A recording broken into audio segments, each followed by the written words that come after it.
வணக்கம். பொதுநலமே நம் நலம். நம் நலமோ புதுநலம். பொதுநலம் ஓகே, உங்க எல்லாருக்கும் தெரியும். புதுநலம்னா என்ன? இப்ப அரசியல்வாதிகள்லாம் மக்களுக்கு ஏதாவது செய்யணும், புதுசு புதுசா செய்யணும் துடிக்கிறாங்கல்ல, அதான் புதுநலம். இப்போ இதை எடுத்து ஒரு கண்டென்ட் எடுத்துப்போம். ஜாதிவாரி கணக்கெடுப்பு. ஜாதிவாரி கணக்கெடுப்புல இப்ப அரசியல்வாதிகள்லாம் போராட்டம்லாம் பண்றாங்க. அரசியல் கட்சிகள் எல்லாருமே, அரசியல்வாதிகள் இருந்து எல்லாருமே அதை என்ன செய்யணும், ஏது செய்யணும், இது பண்ணலாமா, இந்த ஜாதி நல்லதா, அந்த ஜாதி கெட்டதா, அந்த மாதிரி பண்றாங்க. ஓகே, கணக்கு எடுக்கலாம். கணக்கு எடுங்க. கணக்கெடுத்தா யாருக்காக எடுக்கிறீங்க? மக்களுக்காக எடுக்கிறீங்க. யாரோட வரிப்பணத்தில் எடுக்கிறீங்க? மக்களோட வரிப்பணத்தில் எடுக்கிறீங்க.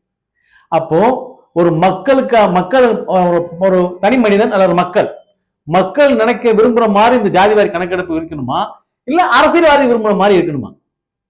மக்கள் விரும்புற மாதிரி தான் இருக்கணும். விஷயத்துக்கு வருவோம். இப்போ ஓட்டு போட போறீங்க. 10 ஆப்ஷன் இருக்கு, 10 வேட்பாளர் இருக்கு, 10 பேரையும் பிடிக்கல, 11 நோட்டான்னு ஒண்ணு இருக்கு. ஆனா இப்ப ஜாதி 10 ஜாதி இருக்கு, கணக்கெடுக்கும் 10 ஜாதி கொண்டு போங்க, 11வது இடம் வைங்க. அந்த 11வது இடத்துல நோ காஸ்ட், இவங்க எந்த காஸ்டும் வேண்டாங்கிறவனா அதுல பதிங்க. அந்த சுதந்திரம், நீ எந்த ஜாதியில இருந்த, எந்த ஜாதி அந்த ஜோலி ஆகக்கூடாது. எனக்கு ஜாதி வேண்டாம், கொடுத்துரு. அவனுக்கு எத்தனை விழுக்காரம் இருக்கான், அவனுக்கு விழுக்கார சேர்த்துரு, அவனுக்கும் செலவு கொடுப்பேன் அப்படின்னு சொல்லணும் முதல்ல. அவன் எதுவுமே கிடையாது, அவனுக்கு எந்த ஜாதியுமே கிடையாது, செலவு கிடைக்க கூடாது. ஜாதி கிடையாதுன்னு சொல்றவனுக்கும் நீ செலவு கொடுக்கணும். ஓகேவா? ஒண்ணு. இதை விட்டுருங்க. சில ஜாதிக்காரன் இருக்கான், அவன் செத்தா மொத்தம் 3 பேர் ஆம்புலன்ஸ்ல. செத்தவன் ஒருத்தன், டிரைவர் ஒருத்தன், அவன் தூக்கி போட ஒருத்தன்.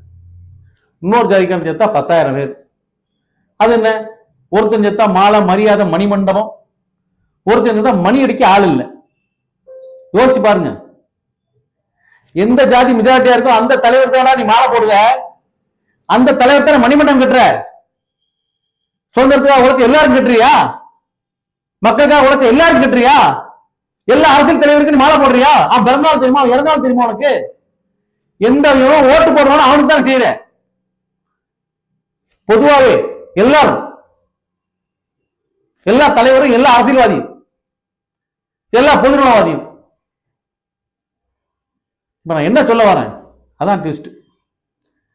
இப்போ எடுக்கிற அதை விட்டு ஒரு நோ கேஸ்ட் சர்டிபிகேட் ஒன்று எடுத்தாச்சு. அடுத்தால போற எஸ்சி, எம்பிசி, ஓசி, எஃப்சி, டிசி, டி, அப்படி எல்லா சி இருக்கு, எல்லா சி இருக்கு.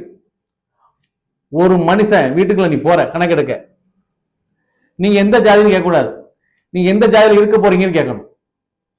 நீ எந்த ஜாதியில உங்களுக்கு சர்டிபிகேட் வேணும்னு கேட்கணும். நீ நிர்ணயிக்காத அவன் ஜாதிய. அவன் இன்னைக்கு ஆரம்பத்திலே ஜாதி இருந்ததா? எனக்கு எம்பிசியா இருக்க விருப்பம், இருந்துக்கோ. எனக்கு பிசியா இருக்க விருப்பம், இருந்துக்கோ. எனக்கு சலுகை வேணும், எஸ்சியா இருக்க விருப்பம், இருந்துக்கோ. எனக்கு சலுகையே வேண்டாம், நான் எஃப்சியா இருக்க விருப்பம், இருந்துக்கோ. ஐயா நான் எம்பிசியா இருக்க விருப்பங்க, இருந்துக்கோ. எனக்கு சலுகை வேண்டாம், சலுகை வாங்கிட்டு இருந்தேன், சலுகை வேண்டாம், எம்பிசியா இருக்க விருப்பப்படுறேன், போ.